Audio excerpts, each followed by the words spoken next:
À vous ces histoires, concentrez-vous bien et écoutez-les avec votre cœur. Une sœur s'adresse à nous en disant « Je m'appelle Samira et je vous raconte mon histoire alors que je suis dans une petite chambre. À côté de moi se trouve mon fils qui allait encore.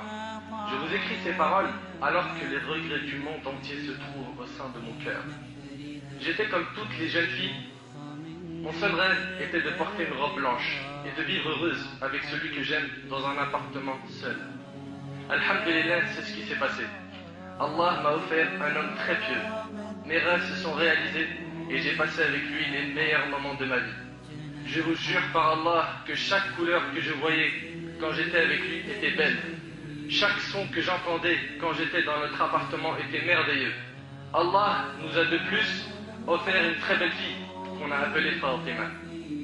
À son arrivée, elle a rendu la maison encore plus heureuse qu'elle ne l'était.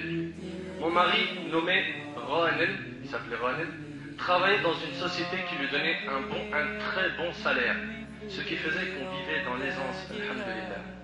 Quand il rentrait du travail, la maison était bien propre. Je l'accueillais avec des belles paroles.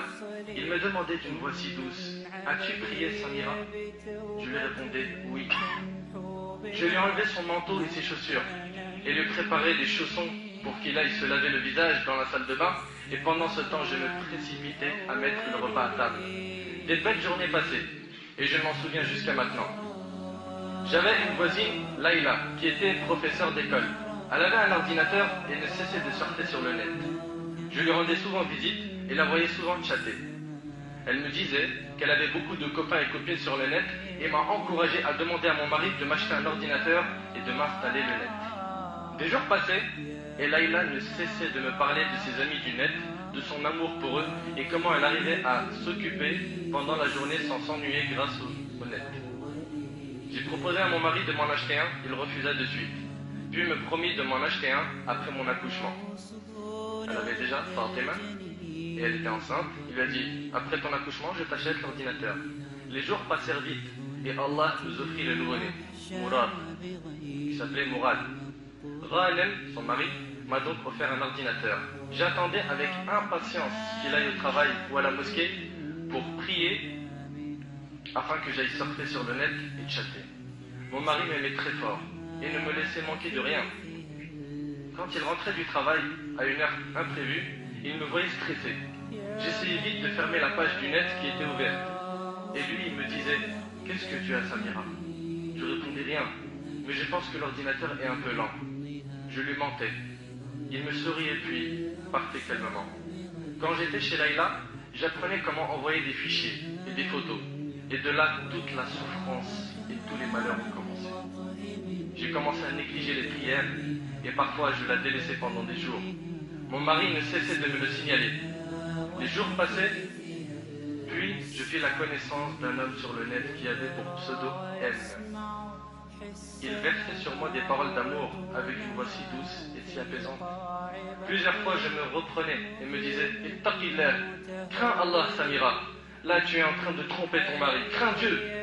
Mais Shaitan, mon nefs, mon ego, ne cessait de m'ordonner le mal, et cet amour furtif était plus fort que moi. Mais je le dis sincèrement, si j'étais proche d'Allah, j'aurais été plus fort qu'eux. Je commençais à négliger la maison, à tel point que quand Rohan rentrait du boulot, la maison était en désordre. Mon fils Mourad, lorsqu'il pleurait, je ne l'allaitais pas. Pendant des heures, tellement j'étais très prise par celui que j'ai commencé à aimer sur le net. Parfois je m'étonnais de ce que je faisais, car mon mari me disait des paroles encore plus belles que cet homme-là. Et comme vous le savez mes frères et sœurs, le shaitan embellit le haram. Il l'embellit. Wa alaykoum salam wa rahmatullah. Et surtout, mon mari était beaucoup plus sincère que ceux que je connaissais sur internet. Je ne comprenais pas pourquoi j'ai aimé cet homme de cette façon. Est-ce pour sa voix, pour ses belles paroles, pour sa douceur? Je suis arrivé au point où je rêvais de voir sa photo. Je passais des heures et des heures sur le net. J'entendais le adhan, mais je me sentais très lourde et très lente. Ma peur pour Allah avait diminué à cause de mon éloignement de la prière, du Coran et de la bonne compagnie. Mon mari ne me demandait plus rien, ne me reprochait plus rien, entre autres la perte de temps. La perte de temps qui est pire que la mort, comme l'a dit l'imam Ibn Qayyim, rahimahullah. Pourquoi? Car la perte de temps te coupe d'Allah, alors que la mort te coupe juste des gens du bas monde. Il ne me reprochait plus rien, entre autres la perte de temps, et n'a jamais surveillé ce que je faisais sur Internet. À tous ceux qui sont mariés, surveillez vos épouses, surveillez-les. Cet homme, M, a fait ma connaissance et connaissait mon nom, ainsi que toute ma vie. Je lui disais constamment que j'aimais mon mari, que mon bonheur était avec lui et que je n'avais besoin de personne d'autre à part lui. Mais lui ne cessait de me dire oui, mais l'amour a un autre goût. L'amour a un autre goût. Il m'envoya un jour sa photo par mail, devant laquelle j'étais émerveillé. Shaitan avait rendu son regard éblouissant. Ses doigts posés sur ses joues le rendaient triste ou amoureux. Je commençais à m'attacher à lui très fortement et à m'éloigner énormément d'Allah. Quand mon mari travaillait de nuit, je restais toute la nuit devant mon ordinateur à parler avec lui. Et je lui disais que maintenant, je l'aimais plus que moi-même et que je souhaitais le rencontrer même si j'appréhendais cette rencontre, tout en étant encore hésitante. Il me remerciait pour ses paroles et me disait « Tu es la meilleure femme du monde ». Il me mentait, et je savais qu'il mentait, mais ses paroles avaient beaucoup d'effet sur moi. Pourquoi? Parce que le shaitan, il facilite justement que le cœur se perce rapidement quand la personne elle est faible et quand elle s'éloigne d'Allah. J'ai même oublié le hadith du prophète alayhi salatu wassalam qui disait, d'après Amr ibn Abi Radi'a radiyallahu anhu, que l'homme ne s'isole pas avec une femme qui lui est illicite, sans un homme, un mahram, sans que Shaitan sera leur troisième, emporté par Ahlam. Elle s'est isolée avec cet homme sur Internet, comme beaucoup de nos sœurs aujourd'hui s'isolent, avec des hommes sur le net, sur MSN, sur Facebook. Et ils parlent ensemble, et ils s'isolent. Et au début c'est des bonnes intentions. Et ils parlent même de religion. Et ils parlent même de mariage. Ça part avec des bonnes intentions. Mais le problème, mon frère et ma sœur, toi qui m'entends, sache que le shaitan ne va pas vous rater. Et il va tout faire pour vous faire tomber. Wallahi al-azim, il va tout faire pour vous faire tomber. Et d'ailleurs, tu peux le remarquer, toi qui es concerné par ce sujet, que ton comportement avec cet homme, ou toi, tu peux remarquer qu'avec cette femme, tu n'es plus le même que tu l'étais au début. Au début, tu avais cette pudeur, tu avais une barrière quand tu parlais avec elle. Maintenant, tu l'as plus. Sache que demain, ça peut aller beaucoup plus loin que ça. Que l'homme ne s'isole pas avec une femme qui lui est illicite sans un homme, car Shaitan sera leur troisième. Voilà les paroles du prophète sallam. Quiconque désobéit à ces paroles, qu'il assume ce qui va lui arriver. Et ce hadith est rapporté par Ahmed. Il m'accompagna moi et mes enfants chez mes parents, puis voyagea pour son travail. À l'heure de l'Asr, j'ai demandé à ma mère de me garder les enfants pour que j'aille faire quelques courses. C'était la première fois que je sorte toute seule depuis que je me suis marié. J'ai ressenti un sentiment très étrange. Je sentais que j'étais seul. Je me demandais, qu'allais-je faire si un malheur m'arrivait? Comment allais-je prévenir ma famille? Je savais que dans l'islam, une femme n'avait pas le droit de sortir sans informer son mari, car elle est considérée comme étant une perle précieuse. J'étais comme une folle qui fut atteinte de la maladie de l'amour.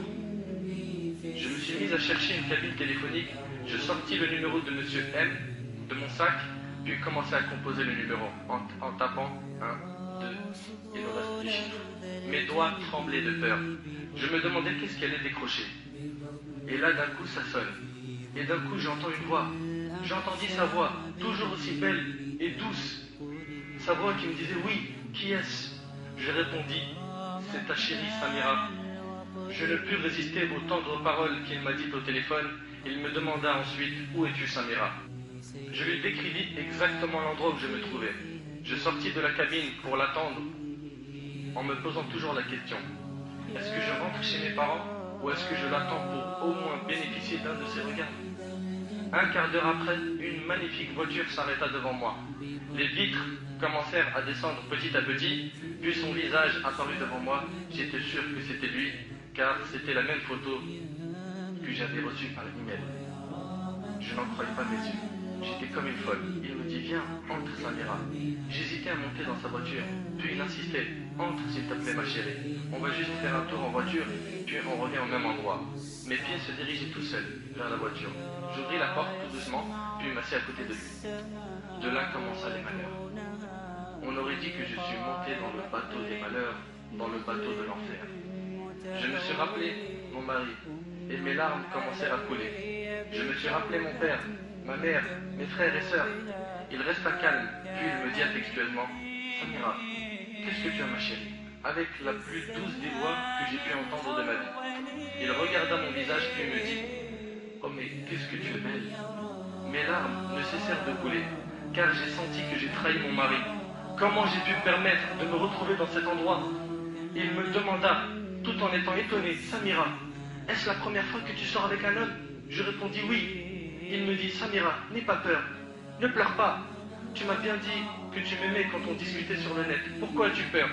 Je répondis: oui, mais s'il te plaît, tu sais que je suis marié et j'ai peur que quelqu'un nous voie ensemble.